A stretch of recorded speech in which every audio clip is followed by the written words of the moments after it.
নববর্ষের সূচনাটা কিন্তু দারুণ হয়েছিল। ছোদ্দাদু এবং ছোদ্দিদার বাড়িতে আমাদের নিমন্ত্রণ ছিল। আমি, বাবা এবং মা আমাদের ৩ জনেরই নিমন্ত্রণ ছিল।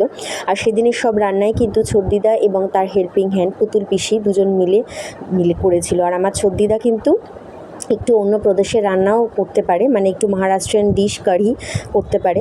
আমি তোমাদের সাথে একদিন শেয়ার করব। তো সেই দিনের লাঞ্চে আমাদের ছিল ফ্রাইড রাইস, তার সাথে ছিল বাটা মাছ ভাজা, তার সাথে ছিল বেগুনি, তার সাথে ছিল চিকেন কষা এবং ছিল আলুর দম।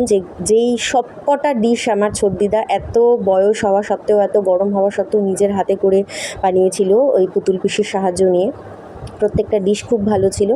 এবং এইটা খাওয়ার পরে আমাদের একদম শেষ পাতে যেটা ছিল সেটা হচ্ছে দই এবং মিষ্টি। এক্ষেত্রে আমি বলে রাখি, দইটা কিন্তু আমার দিদার নিজে হাতে করে বানিয়েছে। মিষ্টি দই ছিল, হাতে করে পেতেছে আর কি।